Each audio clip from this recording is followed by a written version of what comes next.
প্রিয় দর্শক, প্রতি বছর বিশ্বে 3 থেকে 6% শিশু একটি গুরুতর জন্মগত ত্রুটি নিয়ে জন্মগ্রহণ করে।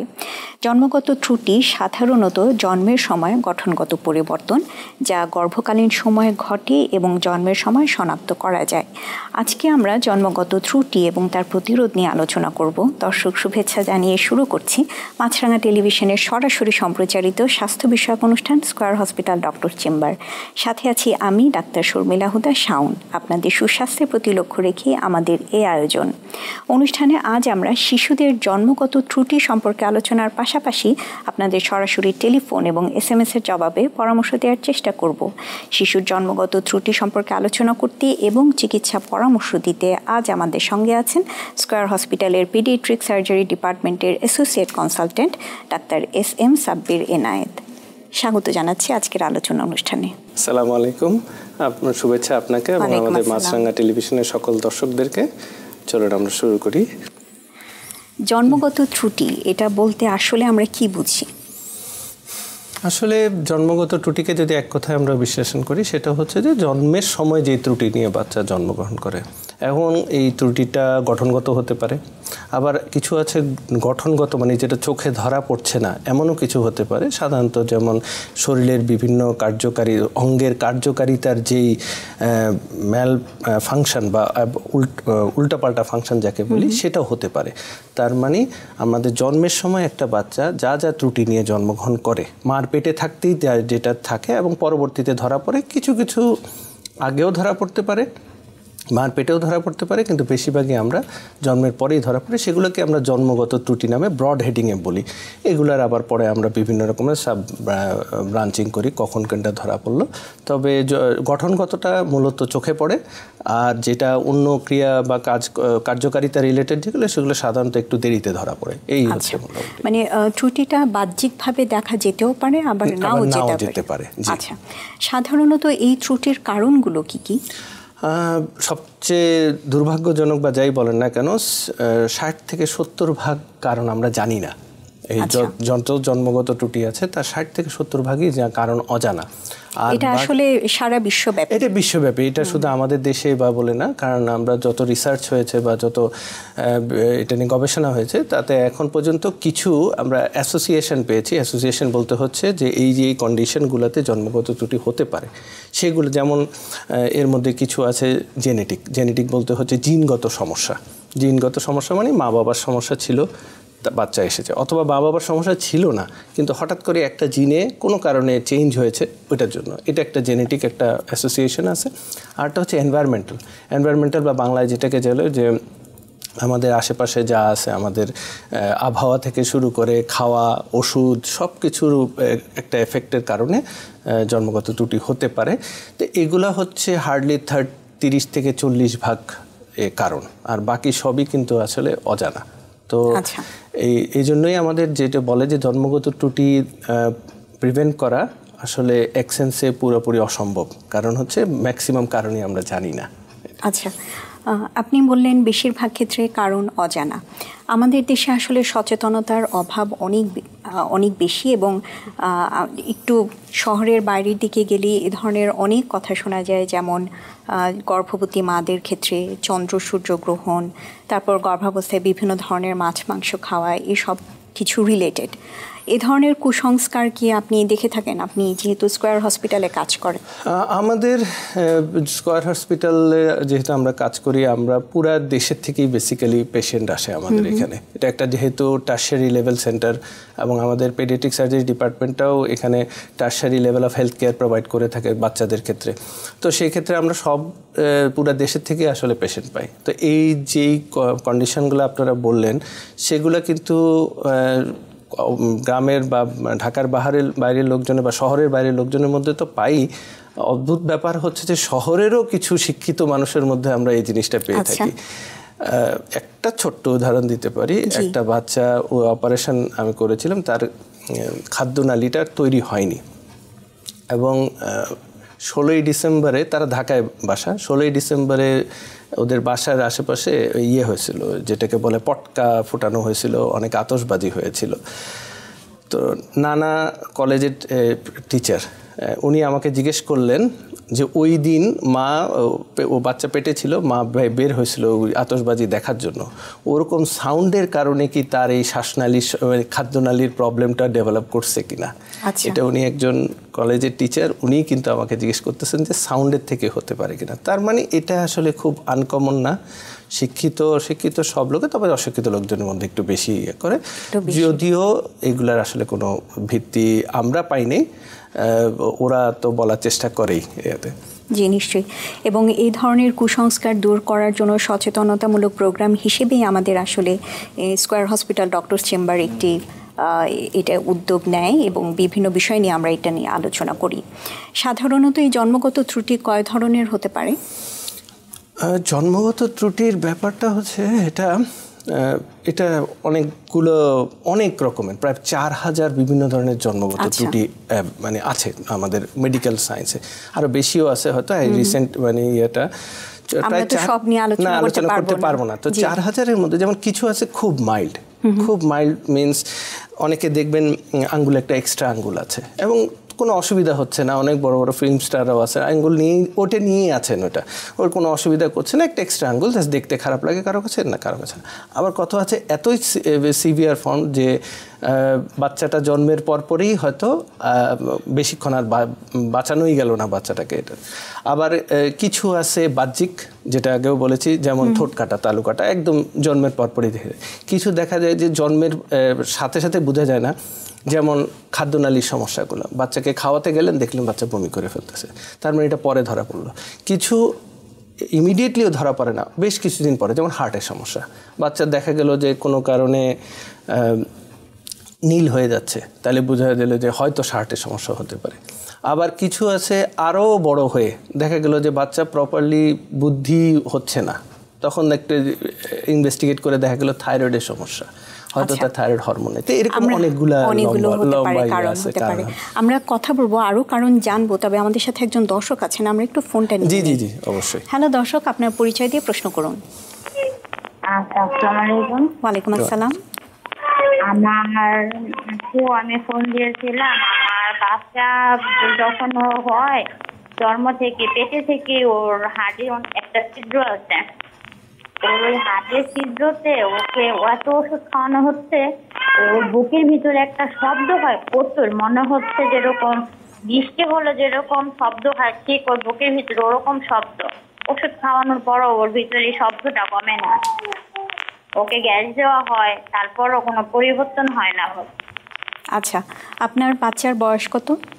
আমার বাচ্চার বয়স 7 মাস, 8 মাস চলে। আচ্ছা জি, আপনাকে ফোন দেওয়ার জন্য ধন্যবাদ। আপনি যদি দর্শককে কোনো প্রশ্ন করতে চান করতে পারেন। জি, আমি একটু কোশ্চেন করতে চাই, সেটা হচ্ছে আপনি কি ডাক্তার দেখিয়েছেন, এটি শিশু ডাক্তার দেখিয়েছেন না শিশু কার্ডিওলজি ডাক্তার দেখিয়েছেন? হ্যাঁ, আমি শিশু ডাক্তার দেখিয়েছি। হ্যাঁ, আমাদের এই ব্যাপারটা যেটা আপনি বললেন যে হার্টে একটা ছিদ্র আছে, এইগুলো সাধারণত ডিল করেন পেডিয়াট্রিক কার্ডিওলজিস্ট, মানে শিশুদের হার্টের চিকিৎসা যারা করেন, এবং তারা খুব এক্সপার্টলি এটা করতে পারেন, কারণ হার্টের ছিদ্র অনেক রকমের থাকে, বিভিন্ন জায়গায় থাকে, এবং সেটার উপর ভিত্তি করে আপনার বাচ্চার শ্বাসকষ্ট হতে পারে, নীল হয়ে যেতে পারে, সব পেটের বুকের মধ্যে শব্দ হতে পারে, এবং হার্টের ফুটার চিকিৎসা কিন্তু এখন খুব ভালো চিকিৎসা হয়। অনেক সময় সার্জারি ছাড়া, অপারেশন ছাড়াও চিকিৎসা হয়। তবে এটা আপনাকে পেডিয়াট্রিক কার্ডিওলজি, মানে বাচ্চাদের যারা হার্টের চিকিৎসা করেন তাদেরকেই স্পেসিফিকলি দেখাতে হবে। জেনারেল পেডিয়াট্রিশিয়ানরা আপনাকে হেল্প করতে পারবে, কিন্তু কোনো সমাধান দিতে পারবেন না। তো আমার মনে হয় আপনি একটু, যদি ঢাকার বাইরেও থাকেন, আপনি একজন পেডিয়াট্রিক কার্ডিওলজিস্ট এর সাথে যোগাযোগ করেন, আশা করা যায় আপনার বাচ্চার সমস্যার সমাধান হয়ে যাবে। জি দর্শক, আপনাকে আবারও ধন্যবাদ ফোন দেওয়ার জন্য। আমরা জন্মগত ত্রুটি নিয়ে আলোচনা করছি। আমি প্রথমে আপনার কাছে জানতে চাইব যে ঠোঁট কাটা, তালু কাটা, এটা খুব কমনলি দেখা যায় শিশুদের মাঝখানে। এটা সাধারণত থাকলে কি ধরনের অসুবিধা হয় বাচ্চাদের? ঠোঁট কাটা, তালু কাটা মানে আমাদের জন্মগত ত্রুটিগুলোর মধ্যে আমার মনে হয় সবচেয়ে বেশি ভিজিবল বা সবচেয়ে বেশি চোখে পড়ার মতো যেগুলো, সেটা হচ্ছে ঠোঁট কাটা, তালু কাটা। সো যেটা সমস্যা যেটা হয়, ঠোঁট কাটা অনেক সময় একই সাথে তালু কাটাও থাকতে পারে, অথবা শুধু ঠোঁট কাটা থাকতে পারে। আবার ঠোঁট কাটাটাও অনেক সময় পুরো ফুল মানে যেটাকে আমরা কমপ্লিট বলি, একদম ঠোঁটের এর থেকে একদম নাক পর্যন্ত হতে পারে, আবার অনেক সময় ইনকমপ্লিট বা পার্শিয়ালও হতে পারে। এবং সেইভাবে তালু কাটাটাও এরকম অনেক সময় অর্ধেক হয়, অনেক সময় পুরাপুরিও হতে পারে।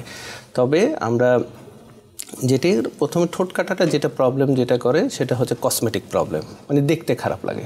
বাবা মা জন্মের পরেই এটা নিয়ে একটা বিশাল সামাজিক এবং মানসিক সমস্যায় পড়ে যান যে বাচ্চার ঠোঁট কাটা। আর তালু কাটার এটা ঠোঁট কাটার সাথে আসলে আমাদের ফাংশনালিটি বা কার্যকারিতা বা ঠোঁটের কাজ নিয়ে খুব বেশি একটা প্রবলেম হয় না, কিন্তু এটা বেশি চোখে পড়ে কারণ সামনের দিকে থাকে।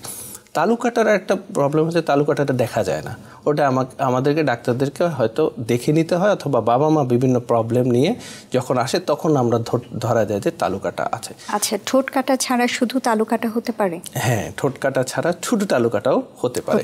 এবং তালুরও দুটা পার্ট আছে, একটা সফট মানে আমরা হার্ড প্যালেট বলি, একটা সফট প্যালেট বলি। শুধু সফট প্যালেটও হতে পারে, আবার শুধু হার্ড প্যালেটও, আবার পুরোটাই হতে পারে। এবং এক একটার সিমটম বা লক্ষণ বা একটু ডিফারেন্ট। তো যেমন যদি আমাদের যেটা তালু কাটা থাকে, অনেক সময় বাচ্চাদের যেটা হয় খেতে অসুবিধা হয় ছোট বাচ্চা অবস্থায়। যখন সে দুধ খায়, দুধটা যেহেতু নাকের সাথে তার কোনো পর্দা নাই, আর সেই দুধটা এদিক দিয়ে নাকে মুখে দিয়ে, যেটা আমরা মারা এসে বলে যে আমার বাচ্চা খাওয়ার সময় নাক দিয়ে চলে আসে অনেক সময় খাবারটা। কেন? আসলে তো তার এখানে কোনো দুইটার মাঝখানে যে আমাদের যে শক্ত ইয়েটা ওইটা নাই। আবার পিছনে যাদের সফট প্যালেটের সমস্যা, তাদের অনেক সময় ভয়েসে সমস্যা হয়, যে নাকে স্বরে কথা বলে, কারণ কিছু এয়ার লিক করে তো নাক দিয়ে চলে যাচ্ছে কথা বলার সময়, শুধু মুখ দিয়ে আসতেছে না। সো এক একটা প্রবলেম এক এক রকম, কিন্তু ঠোঁট কাটাটাই বেশি চোখে পড়ে। তালু কাটাটা সাধারণত আমাদের যদি ভালোভাবে এক্সামিন না করি ডাক্তাররা, তাহলে আসলে বাবা মারাও প্রথম দিকে বোঝা যায় না। আচ্ছা, এবং এক্ষেত্রে আপনি যে বললেন কথা বলার সময় নাকি আওয়াজ হয়, তার মানে বাচ্চা এতটুকু বড় হওয়া পর্যন্ত, মানে হ্যাঁ, তো ওই পর্যন্ত মিস হয়ে যেতে পারে ডায়াগনোসিস। তালু বিশেষ করে সফট প্যালেটের যে সমস্যাটা, যদি যেটা বললাম যে ডাক্তার যদি নিজের থেকে খুব ভালো করে চেক না করেন, তাহলে কিন্তু তাহলে বুঝার কোনো উপায় নেই। তারপরে তার মানে যখন বাচ্চা কথা বলা শুরু করবে বা একটা দুটা বলবে, তখন দেখা যায় যে সে কিছুটা নাকি সুরেও কথা হচ্ছে, কারণ বাতাস কথা বলার সময় বাতাসটা লিক করে ওখান দিয়ে নাক দিয়ে চলে আসতেছে, তখন ধরা পড়ে। তবে একটা জিনিস এটাও ঠিক যে ওটা খুব যেটাকে বলবো যে খুব জটিল সমস্যা, লাইফ থ্রেটনিং কিছু না, যতটা না আপনার হার্ট প্যালেটের সমস্যা, যেটাতে খাবারটা নাকে মুখে দিয়ে চলে আসে, ওটা আবার অ্যাসপিরেট করতে পারে, মানে শ্বাসনালীতেও চলে যেতে পারে, ওইটা যতটা না প্রবলেমেটিক, এইটা এতটা না। এটা হয়তো একটু ভয়েস রিলেটেড প্রবলেম, এটাও কারেক্টেবল প্রবলেম, এটা মানে অপারেশন করে ঠিক করে দেওয়া যায়। আর তাহলে আপনাদের এটার চিকিৎসা অপারেশন? ঠোঁট কাটা, তালু কাটা, এটা পার্শিয়াল হোক, মানে আধা হোক বা পুরো হোক, একা হোক বা দুটা মিলেই হোক, চিকিৎসা একটাই, চিকিৎসা হচ্ছে সার্জারি। এখন ঠোঁট কাটা যেহেতু একটা কসমেটিক প্রবলেম, বাবা মারা চান যত দ্রুত এটা কারেকশন করে দেওয়া যায়, কারণ সামনের দিকটা দেখতে খারাপ লাগে, তো ওইটা একটু আর্লি ট্রিটমেন্ট করা লাগে। আমরা অ্যাজ আর্লি অ্যাজ 3 to 4 মান্থসেও আমরা অনেক সময় সার্জারি করে কারেকশন করে দিই, যদি আর্লি আমাদের কাছে প্রেজেন্ট করে। আর তালু কাটার যেটা, সেটা সাধারণত আমরা বলি যে যখন সে কথা বলা শুরু করবে ওরকম সময়ের আগেই কমপ্লিট করে ফেলতে হবে, না হলে একটা ভয়েস রিলেটেড প্রবলেম হতে পারে। আর এই সময়টার মধ্যে স্পেশাল ফিডিং কিছু টেকনিক আছে, মানে খাওয়ানোর কিছু উপায় আছে, ওগুলা করলে বাচ্চাদের সাধারণত খেতে অসুবিধা হয় না। আচ্ছা, আমি জানি আমাদের দেশে এই ঠোঁট কাটা তালু কাটা যে সার্জারি আপনারা করে থাকেন, এটা খুব ভালোভাবে হচ্ছে এবং সাধারণত খুব বেশি কমপ্লিকেশন হয় না, সফলতার হার অনেক বেশি।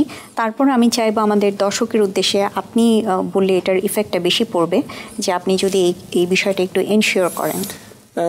যেটা আমি বলতে চাই, ঠোঁট কাটা তালু কাটার মধ্যে ঠোঁট কাটাটা সবার চোখে পড়ে বেশি, এজন্য আমরা অপারেশন করিয়ে ফেলতে চাই। তালু কাটাটা অনেকে অ্যাভয়েড করতে চায়, কিন্তু ওইটা মোর ইম্পর্টেন্ট, এটা আরও ইম্পর্টেন্ট, কারণ তালু কাটার সাথে কমনলি কিছু অন্য সমস্যাও থাকে, কার্ডিয়াক প্রবলেম বা হার্টের প্রবলেম থাকলেও থাকতে পারে। সো এইটা আপনাদের অবশ্যই ব্যবস্থা নিতে হবে, বিশেষ করে হার্টটা চেক করে নিতে হবে যেন হার্টের সমস্যা আছে কি না। এবং আরেকটা জিনিস হচ্ছে যে এই দুইটা জিনিসই পুরোপুরি অপারেশনের মাধ্যমে normal almost close two normal, যাকে আমরা বলি যে নর্মালের মতোই হওয়া সম্ভব।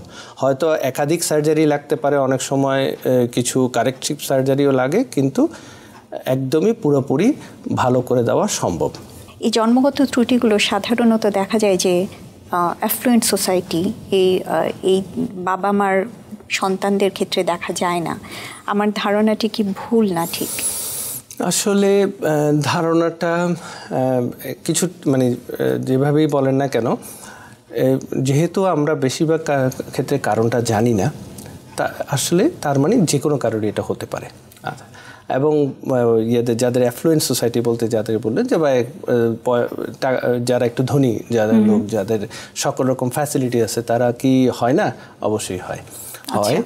এবং কেন হয়? কারণ আমরা যদি এর একটু কারণটার মধ্যেও যদি যাই, কারণ যেমন রিসেন্ট আমরা যেগুলো দেখছি, যেমন স্মোকিং, অ্যালকোহল কনজাম্পশন, মানে ধূমপান করা, অ্যালকোহল খাওয়া, তারপরে রেডিয়েশন এক্সপোজার, ওষুধপত্র, ডায়াবেটিস, মোটা হয়ে যাওয়া, ওবেসিটি, এগুলোর সাথে জন্মগত ত্রুটির খুব ইন্টিকেট একটা রিলেশন আছে।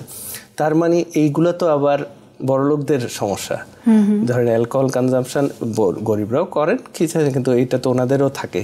ওবেসিটি মানে মোটা হয়ে যাওয়া, এটা বড়লোকদের সমস্যা। ডায়াবেটিস মোস্টলি বড়লোকদের সমস্যা, তার মানে ওনাদেরও হয়। তো ওনারা হয়তো চিকিৎসাটা খুব দ্রুত করিয়ে ফেলেন বা সময় মতো করিয়ে ফেলেন দেখে হয়তো আমরা সমাজে ওনাদের এই জিনিসটা প্রতিফলনটা দেখতে পাই না। সাধারণত আমরা গরিব লোকদের ক্ষেত্রে এটা সাধারণত দেখে থাকি। এই জন্য একটু এই ধারণাটা সবার মধ্যে ডেভেলপ করে যায় যে হয়তো গরিবদের বেশি হয়, কিন্তু আসলে কথাটা ঠিক না। আমরা স্কয়ার হসপিটাল বেশিরভাগ আমরা একটু হায়ার ক্লাস লোকদেরকেই পেয়ে থাকি, তো আমরা তো যথেষ্ট পাচ্ছি এগুলা। মনে করা হয়। নিশ্চয়ই আশা করব আমাদের এই প্রোগ্রাম সবার জন্যই এটা তাদের জন্য ভালো বার্তা দিবে। আমি এখন আসছি যে আমাদের খাদ্যনালীর যে সমস্যা থাকে শিশুদের ক্ষেত্রে, আপনি একটা বলছিলেন যে আপনি আপনার অভিজ্ঞতার কথা বলছিলেন যে একটি শিশুর খাদ্যনালী তৈরি হয়নি, এরকম আর কি কি ধরনের অসুবিধা হতে পারে জন্মগত? যেমন আমরা যদি খাদ্যনালীর যেটা একটা ইঞ্জিন একদম উপর থেকে শুরু করি, আমাদের যেটা ঠিক কণ্ঠনালীর পিছনে যে খাবারটা আমাদের যে পাকস্থলী পর্যন্ত যাওয়ার যেটাকে ইসোফেগাস বলে, একটা খুব কমন না হলেও একটা মোটামুটি একটা কমন হচ্ছে ইসোফেজিয়াল অ্যাট্রেসিয়া, মানে খাদ্যনালীটা অল্প কিছু দূরে এসে আর তৈরি হয়নি। তা এটার সাথে তার সাথে স্টমাকের পাকস্থলীর কোনো কানেকশন নেই। তার মানে সে খাওয়াটা এখান দিয়ে দিলে সেটা যাবে না, তখন আমাদের এটা একটা প্রবলেম। আবার অনেক সময় দেখা যায় পাকস্থলী তৈরি হচ্ছে, পাকস্থলীর পরবর্তী যে অংশ, সেই অংশটা কোনো কারণে বন্ধ হয়ে গেছে, এটাকে বলে আমরা অ্যাট্রেসিয়া বলি। কখনো দেখা যাচ্ছে যে যেইটা যে জায়গায় থাকার কথা, ডান দিকে যে খাদ্যনালীর অংশ থাকার কথা, সে ডান দিকে থাকতেছে না, সে এটাকে ম্যাল রোটেশন বলে, পেঁচিয়ে গেছে, আরেক দিকে চলে গেছে। আবার অনেক সময় দেখা যায় যে নিচের দিকে এসে আমাদের যেটা অ্যানাস বা পায়খানা রাস্তা, ওইটাই তৈরি হয়নি, ওটা বন্ধ। আমরা অনেক সময় পাই জন্মের পরে কি হয়েছে, পায়খানা রাস্তাটা একটা জায়গায় এসে স্টপ, মানে সে এটা বন্ধ হয়ে গেছে, ব্লাইন্ডেড। তো এগুলো হচ্ছে কমন, এটা একদম আমাদের মুখের পরে যে খাদ্যনালী আছে সেটা একদম পায়খানা রাস্তা পর্যন্ত যে কোনো জায়গায় এই প্রবলেমগুলো হতে পারে। আবার কোনো সময় দেখা যায় পেটের ভিতরেই খাদ্যনালীর একটা পোর্শন প্যাচ খেয়ে গেছে, মার পেটে থাকতেই অনেক সময়, অথবা জন্মের ঠিক পরপরই প্যাচ খেয়ে গেছে। প্যাচ খেয়ে গেলে কি হয়, ওই জিনিসটা আলটিমেটলি সময় মতো ডায়াগনোসিস না হলে কেটে ফেলে দিতে হয়। আবার অনেক সময় দেখা যাচ্ছে যে সব ঠিক আছে, কোথাও কোনো প্যাচ লাগাও নাই এখানে, কিন্তু খাবারটা অ্যাডিকুয়েটলি পাস করতে পারছে না। কেন? যেই খাবার বা স্টুল যেটা, সেটা এত স্টিকি হয়ে গেছে যে ওটা ওখানে এক জায়গায় যেয়ে সোজা কথা ব্লক করে দিচ্ছে, সেটাকে মেকোনিয়াম আইলিয়াস বলে। তো এগুলা সব কিছু আমাদের কাছে প্রেজেন্ট করে বা আমাদের কাছে আসে, যেটাকে আমরা এক কথায় বলে দিই নিউনেটাল ইন্টেস্টাইনাল অবস্ট্রাকশন। মানে বাচ্চাদের নিউনেট মানে প্রথম 4 সপ্তাহের বাচ্চাদেরকে নিউনেট বলি আমরা, ইন্টেস্টাইনাল মানে খাদ্যনালীর পুরাটাকে বলে ইন্টেস্টাইন, অবস্ট্রাকশন মানে ব্লক। এটা পার্শিয়াল, কমপ্লিট, যে কোনো কারণে হোক, এটা একটা বিরাট সাবজেক্ট। এবং নিউনেটাল ইন্টেস্টাইনাল অবস্ট্রাকশনের একটাই চিকিৎসা, এটা হচ্ছে রোগ ধরে বা একটা ধারণা করে যত দ্রুত সম্ভব সার্জারিটা করে ফেলা যায়। অবশ্যই, কারণ এটা আপনি যেটা বলেন যে খাদ্যনালী দিয়ে খাদ্য যদি পাস না করে কিংবা এটা যদি ঠিকমতো বের হতে না পারে তাহলে তো এটা অবশ্যই এটা জীবন জরুরি ভিত্তিতে এটা চিকিৎসা করা দরকার। আচ্ছা, আমি জানতে চাই যে যেটা নাকি বাহ্যিকভাবে যেটা দেখা সম্ভব, যেমন আপনি বলেন যে যদি কোনো কারণে অ্যানাসটা তৈরি না হয় এটা যেমন দেখা সম্ভব, কিন্তু ভিতরে যে অসুবিধাগুলো আছে সেটার লক্ষণ বাবা মা কিভাবে বুঝবেন? হ্যাঁ, সেটাই সবচেয়ে বেশি সমস্যা, কারণ হচ্ছে ওইটা সবচেয়ে দেরিতে বোঝা যায়। যদি রুগী যদি হাসপাতালে ডেলিভারি হয় তাহলে সাধারণত আমরা প্রথম 2-3 দিন তো বাচ্চাকে হাসপাতালে রাখি।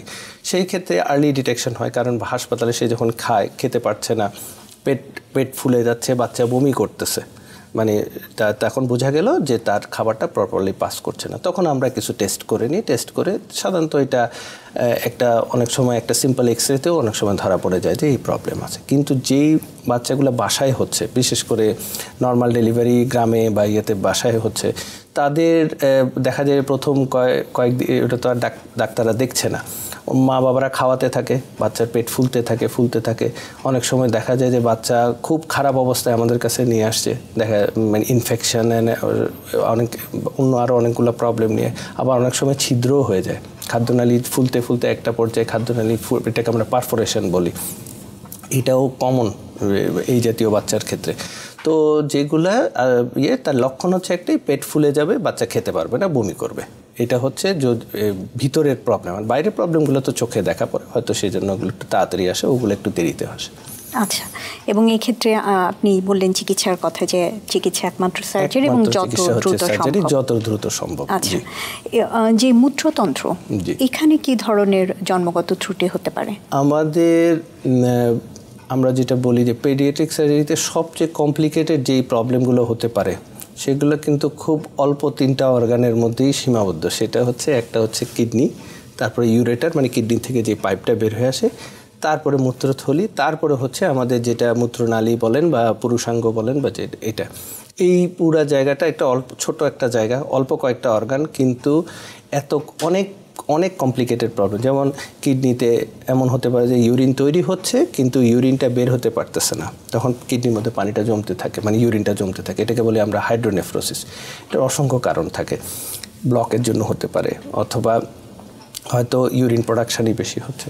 আরেকটা যেটা হচ্ছে যে কিডনির পাইপ দিয়ে যেটা ইউরেটার, ওটা দিয়ে মূত্রথলি পর্যন্ত আসতে পারতেছে না, ওই জায়গায় ব্লক, তখন কিডনিও ফুলে গেল, পাইপও ফুলে গেল। আবার দেখা গেল ওগুলো সব ভালো আছে, ব্লাডার মূত্রথলিতে আসলো, মূত্রথলি থেকে বের হতে পারতেছে না, কারণ ওখানে একটা পর্দা আছে যেটাকে আমরা পোস্টেরিয়র ভালভ বলি। আবার দেখা গেল ওইটাও ভালো আছে, সব ভালো, কিন্তু দেখা গেল এদিকে এসে প্রস্রাবের মুখটা যেটাকে আমরা যেখান দিয়ে ইউরিনটা বের হয়, ওইটা জায়গা মতো নেই, ওইটা তার অ্যাবনর্মাল পজিশনে, যাকে আমরা হাইপোস্পেডিয়াস বা এপিস্পেডিয়াস বলি। আবার দেখা গেল যে কিছু কি বলবো, যেটাকে যে জন্মগতভাবে কিডনিটাতে অনেকগুলা সিস্ট, পানি ভর্তি থলি, যেটাকে বলে পলিসিস্টিক কিডনি বলি আমরা। তো এগুলা একটা সবচেয়ে বড় প্রবলেম হচ্ছে, এটা ভিজিবল কিছু নাই, আপনি চোখে দেখতে পাচ্ছি না, এবং অনেক সময় কিডনি 70% উপরে নষ্ট হওয়ার আগ পর্যন্ত বাবা মাও বুঝতে পারে না যে তার বাচ্চার এত বড় একটা কিডনি প্রবলেম হয়ে যায়। আমরা লাস্ট একটা পেশেন্ট পেয়েছি, তার 2 মাসের বাচ্চা, পুরো পেট জুড়ে খালি একটা কিডনি, এত বেশি ফুলেছে যে পুরো পেট জুড়ে একটা কিডনি। বাবা মা আসছে কেন? বাচ্চা খেতে পারে না, খেলে বমি করে। তো আমরা ইনিশিয়ালি যেমন একটা খেলে বমি করে একটা রোগ আছে, আমরা বলি IHPS বলি, ইনফ্যান্টাইল হাইপারট্রফিক পাইলোরিক স্টেনোসিস, ওইটা সাসপেক্ট করে দিলাম, কিন্তু একটা ছিল যে পেটটা অনেক ফোলা, IHPS এর বাচ্চার পেট ফোলা থাকে না, তো এই জন্য আল্ট্রাসাউন্ড দেওয়া হলো। তখন বললো যে কিডনিতে এত পানি জমা যে পুরা কিডনি, একদিকের কিডনি পুরা পেট দখল করে আছে। পরে দিয়ে ওটার একটা এক্সটার্নালি বাইরে যেন ইউরিনটা চলে আসতে পারে, ওটার একটা সার্জারি ব্যবস্থা করে দেওয়া লাগছে টেম্পোরারি, ওটা পরবর্তীতে আমরা মেইন কারেকশন করে দেব। আর আরেকটা আছে যেটা হচ্ছে বলে সবচেয়ে কমপ্লিকেটেড, সেটা হচ্ছে যে ব্লাডারটা তৈরি হয়নি, মূত্রথলিটা যেমন আমাদের একটা ব্যাগের মতো ওরকম না হয়, এটা একটা ফ্ল্যাট এরকম একটা জায়গা থাকে, এটাকে বলে আমরা ব্লাডার এক্সট্রফি। এটা এটা তখন সরাসরি ইউরিনের ইউরিনটা বাইরেই আসতে থাকে, পেটের পেটের সাইড থেকে দেখা যায় যে কন্টিনিউয়াস ইউরিন ঝরতেছে। এটা আমাদের ইয়েতে সবচেয়ে complicated, one of the most complicated ইয়ে। তো যেটাই এগুলো যতগুলো বললাম সবগুলোর চিকিৎসা হচ্ছে যত দ্রুত সম্ভব ডায়াগনোসিস করে সার্জারিতে চলে যেতে হয় আমাদের। আচ্ছা, এবং এর লক্ষণগুলো তো আসলে যে সমস্যার উপর ভিত্তি করে লক্ষণগুলো আলাদা আলাদা হবে। আচ্ছা, সাধারণত যেটা বললাম যে যেহেতু কিডনি, ব্লাডার এগুলো যেহেতু পেটের ভিতরে থাকে, এগুলো খুব লেটে ডায়াগনোসিস হয়। বাবা মারাও বুঝতে পারেন না। ইউরিনে ইনফেকশন, অনেক সময় ইউরিনে ইনফেকশন নিয়ে আসেন, দেখা যায় যে জেনারেল ফিজিশিয়ানরা অনেক সময় শুধু অ্যান্টিবায়োটিক দিয়ে ছেড়ে দিচ্ছেন। তা আমার জাস্ট একটা থাকবে, যদি কোনো কিডনি রিলেটেড প্রবলেম মনে হয় ছোট বাচ্চার, অবশ্যই একটি আল্ট্রাসাউন্ড করে নেবেন। তাহলে একটি মাত্র আল্ট্রাসাউন্ড, যেটাতে কোনো রকম রেডিয়েশন নাই, কোনো ইনজেকশন নাই, কিছুই দেওয়া হয় না, কিন্তু রোগটা খুব দ্রুত ধরা পড়ে যাবে। আপনাদের স্কয়ার হসপিটালে এই জন্মগত ত্রুটি চিকিৎসার জন্য সার্জারি এবং অন্যান্য বিষয়গুলোতে কি কি সুবিধা আছে? যেহেতু আমি বলেছি যে জন্মগত ত্রুটির মানে বেশিরভাগেরই চিকিৎসা হচ্ছে সার্জারি, অপারেশন যেটাকে বলি। এবং এই অপারেশনের জন্য যেমন একজন বিশেষায়িত সার্জনের দরকার হয়, যারা বাচ্চাদের, বিশেষ করে এই বয়সী বাচ্চাদেরকে নিয়ে কাজ করে। সাথে সাথে আরেকটা জিনিস খুব ইম্পর্টেন্ট, সেটা হচ্ছে অ্যানেস্থেশিয়া, মানে অজ্ঞানের ডাক্তার। পেডিয়াট্রিক অ্যানেস্থেশিয়া এটা আমাদের অ্যানেস্থেশিয়া ডিপার্টমেন্টের, অ্যানেস্থেশিয়া সাবজেক্টের মধ্যে আরও বিশেষায়িত একটা পার্ট, যেটা আমাদের হাসপাতাল বেশ বড় একটা পেডিয়াট্রিক অ্যানেস্থেশিয়া টিম আছেন। ওনারা সবাই খুবই দক্ষ এবং বিভিন্ন দেশে বিদেশ থেকে ট্রেনিং প্রাপ্ত। তা আমরা আসলে আমাদের নিজস্ব একটা বড় সার্জিক্যাল টিম আছে। এনআইসিইউ মানে neonatal intensive care unit, PICU paediatric intensive care unit, তারপরে একটা নার্সারি। তো সব রকম পেডিয়াট্রিক অ্যানেস্থেশিয়া যে ফ্যাসিলিটিস সবই অ্যাভেলেবল আমাদের হসপিটালে। এই জন্যই আমি শুধু একটু দর্শকদের বেসিক্যালি যেটা একটু সবাইকে দিতে চাই, সবাই বলে যে সার্জন খোঁজেন, কিন্তু তা আমিও সার্জন, আমিও চাই আমাকে সবাই খোঁজক, কিন্তু আসলে বাচ্চাদের ক্ষেত্রে একটা খুব ইম্পর্টেন্ট ইস্যু হচ্ছে পেডিয়াট্রিক অ্যানেস্থেশিয়া, যেখানে ভালো অ্যানেস্থেশিয়ার, বাচ্চাদের অ্যানেস্থেশিয়া দেওয়ার মতো ফ্যাসিলিটিস এবং ডাক্তার অ্যাভেলেবল। আপনাদের সবার উচিত ওখানে সেই জায়গাতেই তাদের বাচ্চার অপারেশনের জন্য চুজ করা। আমাদের শহর হসপিটালে এগুলো সব ফ্যাসিলিটিসই খুব ভালোভাবে, এবং আজ আমরা অনেক বছর ধরেই এটা দিয়ে যাচ্ছি, এই সেবাটা দিয়ে যাচ্ছি। জি, কেউ যদি স্কয়ার হসপিটালে এই সার্জারি করাতে না পারেন, আমি মধ্যবিত্ত অথবা নিম্ন মধ্যবিত্ত কিংবা নিম্নবিত্ত শ্রেণীর কথা বলছি, তারা আর কোথায় যেতে পারেন?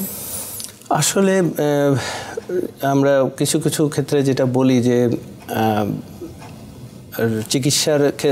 চিকিৎসাটা ইম্পর্টেন্ট, খরচটা বা ইয়েটা হয়তো এটা খুবই একটা আরবিট্রারি ব্যাপার, মানুষজন ব্যবস্থা করেই ফেলে।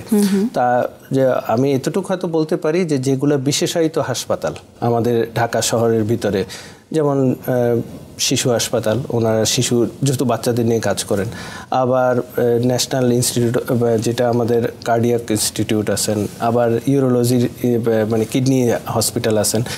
যদি আপনাদের ওরকম স্পেসিফিক রোগ ধরা হয়ে যায় বা ডায়াগনোসিসটা আমরা জানি, তাহলে ওইসব হাসপাতালে ওই দিকে যেতে পারেন, তারা খুব ভালো সার্ভিস দেয়। কিন্তু পেডিয়াট্রিক পেশেন্টের ক্ষেত্রে এরকম কমপ্লিট একটা যদি প্রাইভেট সেক্টরে চান, তাহলে আমাদের হাসপাতালে আছে, আবার আরেকটা আছে শিশু হাসপাতাল বলতে পারি। এর বাইরে হয়তো আমার কাছে খুব বেশি নাম জানা নেই। আচ্ছা, শিশুদের জন্মগত ত্রুটির মধ্যে আরেকটি কমন যে ত্রুটি দেখা যায় সেটা হচ্ছে নাভিতে বিভিন্ন ধরনের ত্রুটি। আমি একটু এই ব্যাপারে জানতে চাই। হ্যাঁ, নাভি তো ধরেন আমাদের আমরা যখন বাচ্চা জন্মের পরে আমরা দেখি নাভিটা দেখি একটা মার সাথে যে কর্ড, প্লাসেন্টা বা মার সাথে যে কানেকশন, যে নাড়ি যেটাকে বলে, ওটা কেটে দেওয়া হয়, বেঁধে দেওয়া হয়। কিন্তু আসলে এখানে অনেকগুলো প্রবলেম হতে পারে। খুব কমন একটা প্রবলেম হচ্ছে নাভির প্রবলেম, আম্বেলিকাল হার্নিয়া, আম্বেলিকাস বা নাভির জায়গা দিয়ে হার্নিয়া হয়ে যায়। আবার এর থেকে আরেকটু জটিল ব্যাপার হচ্ছে কেরকম, যে নাভির সামনে যে আমাদের পেটের যে অংশটা, এটা তৈরি হয়নি, এটার উপর একটা পাতলা পর্দার নিচ দিয়ে দেখা যায় যে সব খাদ্যনালী, লিভার, সব কিছু পেটের ভিতরে অঙ্গ প্রত্যঙ্গগুলো দেখা যায়, কিন্তু একটা পর্দার মধ্যে আবদ্ধ। আর এটাকে বলা হয় ওমফালোসিল।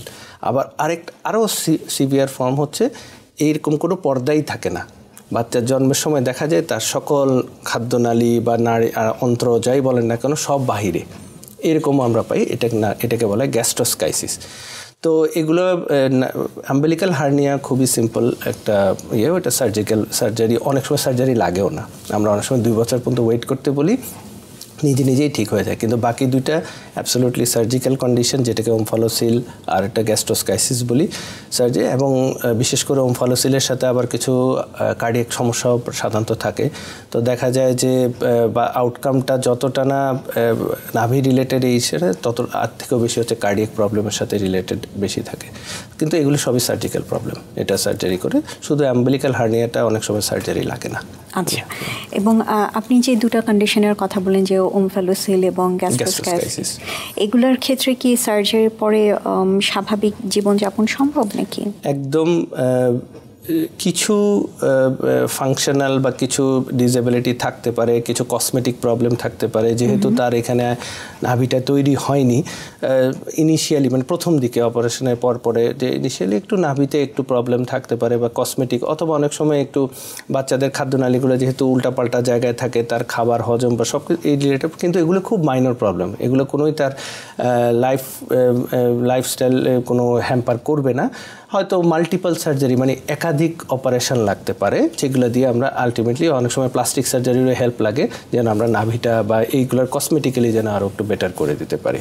আচ্ছা, আরেক ধরনের ত্রুটি আমরা আজকে আমাদের অনুষ্ঠানের মাঝখানে ফোনও পেয়েছি যে হার্টে ছিদ্র থাকা, এবং এটা ছাড়াও হার্টে আর কি ধরনের ত্রুটি হতে পারে? হার্টের ছিদ্র থাকা, হার্টের ছিদ্র কিন্তু কিছু ছিদ্র কিন্তু জন্মের মানে সব বাচ্চাদেরই থাকে, যখন হার্টের বিভিন্ন চেম্বারগুলো তৈরি হতে থাকে, যেটাকে ছিদ্র বলে, অনেক রকমের ছিদ্র, যেটা হচ্ছে ভিএসডি, প্যাটেন্ট ফোরামেন ওভালি বলি, তারপরে প্যাটেন্ট ডাক্টাস আর পিডিএ বলি, প্যাটেন্ট ডাক্টাস, এগুলো কিন্তু সব বাচ্চাদের থাকে, আস্তে আস্তে ক্লোজার হয়ে যায় যখন মার পেটে বড় হতে থাকে, বা কারো জন্মের পরেও বড় হয়ে যায়। আবার যাদেরটা পারসিস্ট করে বা একটা নির্দিষ্ট সাইজের থেকে বড় থাকে, তাদের অনেক সময় বিভিন্ন হার্ট রিলেটেড প্রবলেম, যে একটু দৌড়ালেই হয়ে যায়, ক্লান্ত হয়ে যায়, অনেক সময় ছোট বাচ্চারা নীল হয়ে যায়, কারো শুধুমাত্র অন্য কোনো সমস্যা নাই, শ্বাসকষ্ট থাকে। তো এগুলার চিকিৎসা মোরলেস ইজি। কিছু কার্ডিয়াক প্রবলেম আছে যেগুলা আসলে খুবই সিভিয়ার ফর্ম, যেমন একটা জিনিস টেট্রালজি অফ ফ্যালটস বলে আমরা একটা টফ বলি আর কি। এখানে আমাদের যে হার্টের বড় বড় রক্তনালীগুলো সব উল্টাপাল্টা পজিশনে থাকে, বাচ্চাগুলো বিভিন্ন ধরনের সমস্যা, কার্ডিয়াক সমস্যা নিয়ে আসতে পারে। দুঃখজনক হচ্ছে যাদের বেশিরভাগ ক্ষেত্রে এটা কারেক্টেবল না, হয়তো ওষুধ দিয়ে বিভিন্নভাবে সিমটমগুলোকে বা সমস্যাগুলোকে দাবায় রাখা যায়, কিন্তু করা যায় না, পুরোপুরি কারেকশন করা যায় না। আর কিছু প্রবলেম আছে, যেমন অনেক সময় দেখা যায় যে হার্টের আমাদের সামনে যে বক্ষপিঞ্জর যেটা, ওইটা তৈরি হয়নি, হার্টটা বাইরের দিকে বাইরে হয়ে গেছে। আবার অনেক সময় দেখা যায় হার্টটা থাকার কথা বাম দিকে, সেটা হয়তো ডান দিকে আছে। আমাদের হাতে আর বেশি সময় নেই, আমাদের দর্শকের উদ্দেশ্যে যদি আপনার কোনো পরামর্শ থাকে তাহলে দেবার জন্য অনুরোধ করছি। দর্শকদের উদ্দেশ্যে আমি একটাই কথা বলবো, যে জন্মগত ত্রুটি এটার কোনো সুনির্দিষ্ট বা স্থায়ী সমাধান নেই, বেশিরভাগই সার্জারি দরকার হয়। সো এই জাতীয় যে কোনো কন্ডিশনে আপনাদের সবারই উচিত আগের থেকেই প্রস্তুতি নেওয়া। সবচেয়ে ভালো হচ্ছে প্রতিরোধের ব্যবস্থা করা, যেমন বাচ্চা ডেলিভারি মানে আপনার প্রেগনেন্ট হওয়ার আগেই আপনার ডাক্তার দেখিয়ে নেবেন, ওষুধ যে ওষুধগুলো খাওয়া দাওয়া খাবেন, যদি ডায়াবেটিস থাকে, ওবেসিটি থাকে, সেটা কন্ট্রোল করার চেষ্টা করবেন, ভ্যাকসিনগুলো নিয়ে নেবেন, এবং নিজেদের ফ্যামিলির মধ্যে, আত্মীয়দের মধ্যে বিয়ে শাদিটা সাধারণত অ্যাভয়েড করা উচিত। তারপরে বেশি বয়সে বাচ্চা নেওয়াটাও অ্যাভয়েড করা উচিত। আবার প্রেগনেন্ট হয়ে গেলেন, হওয়ার পরেও ফিটোম্যাটার্নাল যে গাইনোকোলজিস্ট, ওনার সাথে দেখা করে কি টেস্ট করা দরকার, অ্যানোমালি স্ক্যান করা দরকার, বিষয়গুলো মেনে চলে তাহলে বেটার হবে, তারা আরো ভালো হবে। জি, আমাদের হাতে আর একেবারেই সময় নেই, আমাদের অনুষ্ঠান শেষ করতে হচ্ছে এখানে। আপনাকে ধন্যবাদ। আপনাকে অনেক অনেক ধন্যবাদ, এবং মাছরাঙ্গা টিভিকে অনেক ধন্যবাদ আমাকে দেখার জন্য। দর্শক দেখছিলেন মাছরাঙা টেলিভিশনের সরাসরি সম্প্রচারিত স্বাস্থ্য বিষয়ক অনুষ্ঠান স্কয়ার হসপিটাল ডক্টর চেম্বার। আমরা চেষ্টা করেছি শিশুর জন্মগত ত্রুটি সম্পর্কে আলোচনার পাশাপাশি আপনাদের সরাসরি টেলিফোনের মাধ্যমে পরামর্শ দিতে। আশা করি অনুষ্ঠানটি নিশ্চয়ই আপনাদের কোনো না কোনোভাবে কাজে লেগেছে। সবসময় সাথে থাকতে জয়েন করুন আমাদের ফেসবুক পেজে www.facebook.com/মাছরাঙা টেলিভিশনে। আজকের মতো বিদায় নিচ্ছি। সুস্থ থাকুন, মাছরাঙার সঙ্গেই থাকুন।